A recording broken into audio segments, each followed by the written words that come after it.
Assalamu alaikum warahmatullahi wabarakatuh. My name is Abdul Malik Darwish. My matric number BF230004. So today I'm going to present our sustainable project. Okay, so first let's know what our project talk about. Okay, our project is about bridging theory and reality in sustainable construction. We analyze the KKDK upgrade project to see how sustainability concepts learned in the class are applied on the actual construction site. The aim is to combine theory with real construction practice and identify and challenge faced during implementation.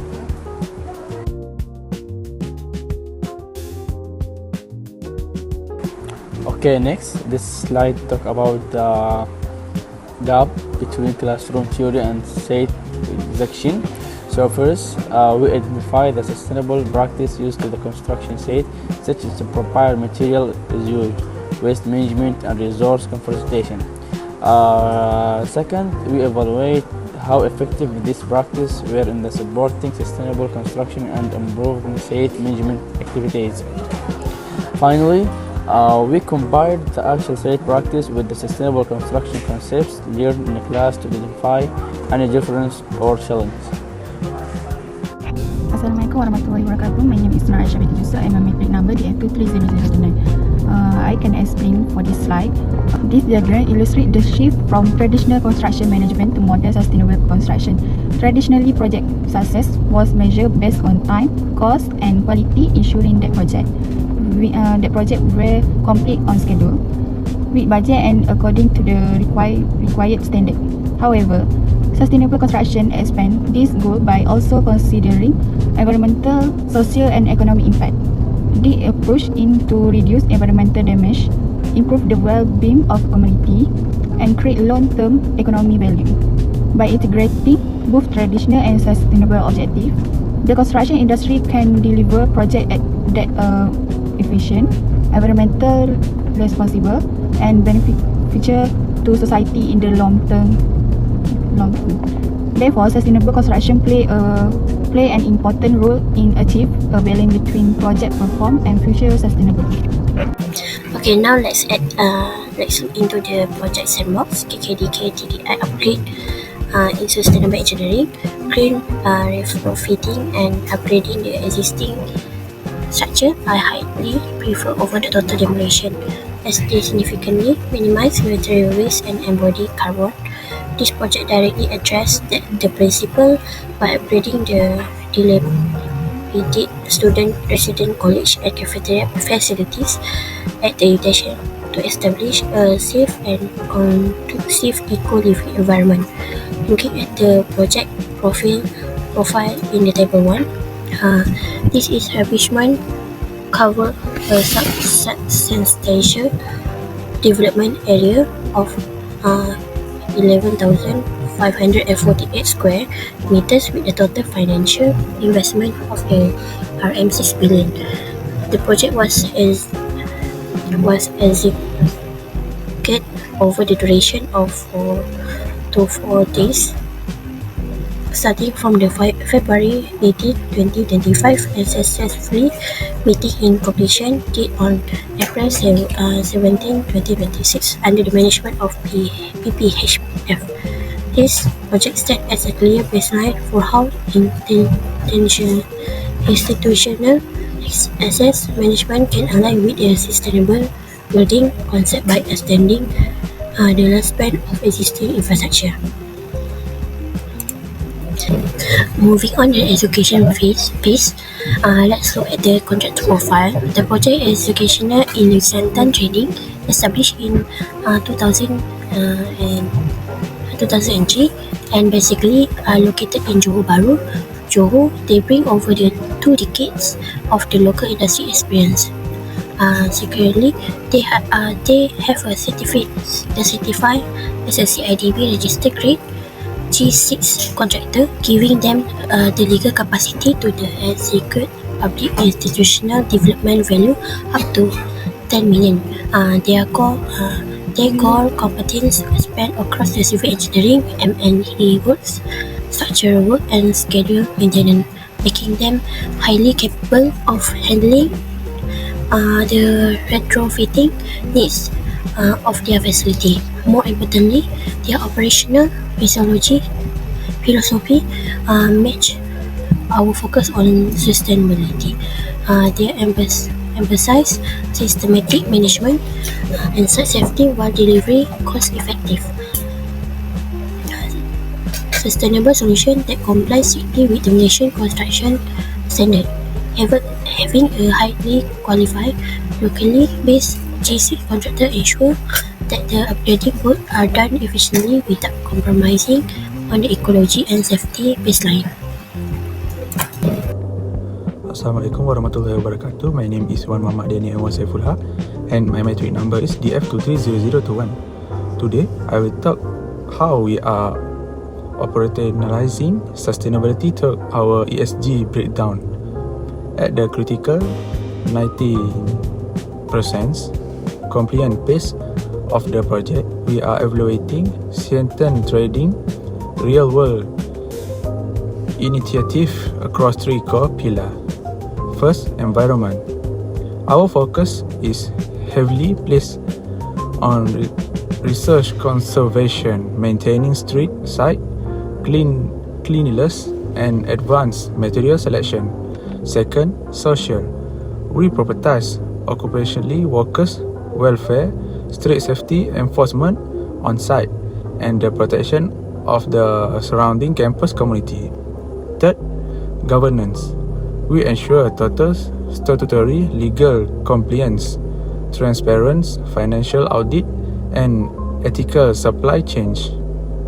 By abandoning these three pillars, we ensure the project is not just physically complete, but sustainability sounds. To give you a closer look at our first pillar, let's dive into a specific environment initiative we implement on sites. The shift in our construction methodology. This slide highlights our environmental impact, specifically focus on the shift to metal framework. Our core insight here is that replacing traditional timber with reusable metal framework drastically reduce the project overall environmental footprints. This shift delivers 5 key advantages. For the first one is research conservation. It completely eliminates our dependency on timber, actively preventing deforestation. Second, efficiency. It yields a much smoother concrete finish, which significantly reduces the time and material needed for patching and rework. Third, cost effectiveness. Although the upfront capital costs are higher, they are easily offset by the long-term reusability of the framework across multiple future projects. Fourth is durability. Metal survive multiple concrete cycles perfectly without a rotting or warping associated with traditional wood. And the last, zero waste. Because it is a non-absorbent material, it keeps the site incredibly clean and minimize discard construction debris. Ultimately, the transition provides that choosing a sustainability method can enhance the both project quality and environmental responsibility. Next, let's talk about social responsibility, protecting people and community. In sustainable construction, managing social impact is just as vital as managing environmental parameter. We break this strategy down into two zones. First, under inside the fence, our priority is workforce welfare. We maintain high standards through strict PPE enforcement and regular safety health officer audit. We also protect worker health via routine vector control and clean living space, while conducting daily toolbox talk to continuously upskill our team and minimize material wastage. Second, concurrently, under outside the fence, we actively protect the campus environment. We enforce a logistic curfew prohibiting heavy vehicle delivery after 5 p.m. to avoid worsening university traffic congestion. Additionally, we implement active pollution mitigation using high density dust netting and road watering protocol to suppress dust and noise, ensuring that the living quality of nearby student resident is preserved. This dual approach guaranteed that our construction activity remain socially sustainable and harmonized with the university ecosystem. Now, let's focus on governance. Integrity in project execution. In sustainable development, strong institutional governance ensure that environment and social strategy are successfully delivered without corruption or mismanagement. We achieve this through three core mechanisms. First, under statutory compliance, the project guaranteed absolute adherence to the CIDB G6 Regulatory Framework and the Environment Quality Act or EQA guidelines. This keeps our operational footprint fully legal and eco-friendly. Second, project transparency act as our central driver. Our progress is heavily scrutinized through multi-tier audit coordinated by UTHM PPHF. Every financial change via variation order and every daily site event meticulously logged to eliminate project ambiguity. Lastly, ethical procurement safeguard our quality and supply chain moral. We hold a zero tolerance policy against counterfeit structural or M&E material, requiring all items to strictly comply with CIRIM and CIDB certification standard.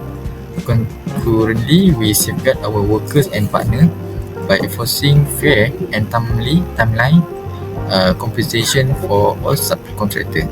By looking these three mechanisms together, we secure a transparent, legally compliant, and highly ethical project delivery. Moving on, the elastic metric theory versus real-world execution. This comparison allows us to update the actual compliance of the project against theoretical green baseline. For the first three aspects, the project is successfully aligned. Under health and safety standard, DOSH and OSHA requirements are strictly executed under an official register reference with an on-site SHO. In terms of public safety, external disturbance are managed well via active dust netting, watering, and a 5 p.m. curfew. For governance, operational transparency is fully achieved through systematic variation order tracking and multi-tier PPHF progress audit. However, a critical gap was identified regarding indoor environment quality. Theoretical sustainable project require an IAQ flush out post construction to remove harmful VOC from new paint and material. In reality, the process was unimplemented as the contractor only relies on standard physical dust cleaning before handover. We highly recommend incorporating a proper flush out phase in future projects to fully capture the indoor health benefit of sustainable engineering. Assalamualaikum warahmatullahi wabarakatuh. My name is Dr. Sulaika binti Asmain. My matrix number is DF230014. So to conclude our presentation, I will now present our final conclusion regarding the viability of sustainability as observed in our site, which is at the KKD. The core objective of this assessment was to evaluate how theoretical sustainability models operate under the real-world conditions. Through our analysis of the KKDK project, we have categorized our finding into the three distinct areas, which is operational viability, theoretical alignment, and existing industrial gaps. So for the first major conclusion is ESG is highly variable within the public sector. Using the case study of Siantan Trading's execution of this 6 million ringgit public institutional build, the data demonstrate that environmental, social and governance principles can be seamlessly integrated without compromising commercial targets. So for the environmentally, The strategic transition to method from work successfully minimize material waste on site. And for social, strict adherence to workforce welfare and occupational safety standard was maintained. And for the governance, rigid ethical practices and compliance protocol were enforced through project execution. Secondly, our empirical observation confirmed that theory mostly matched reality. While it is often assumed that academic sustainable models fail under structural project constraints, the core tenets of sustainable classroom theory remain intact during the project. This successful alignment was heavily driven by systematic cooperation between key project stakeholders and the client, which is management. This proved that proactive client contractor alignment is the critical mechanism required to translate academic theory into physical execution. Conversely, we must objectively acknowledge the practical gap highlighted in the oral section of the slide. Certain idealistic environmental practices, especially formal indoor air quality (IAQ) flush out, are occasionally compromised due to immediate on-site limitations, restrict timeless or budgetary boundaries. As future engineering professionals, identifying this gap is vital. It underscores the precise area requiring target industry growth, technological refinement, and more rigorous policy enforcement by regulatory bodies. So, in conclusion, our core objective has been successfully achieved. This KKDK site visit has effectively bridged the gap between abstract textbook theories and tangible critical insight for the next generation of engineers. It has provided us with an objective blueprint for executing sustainable engineering projects within the Malaysian construction sector. Thank you for listening.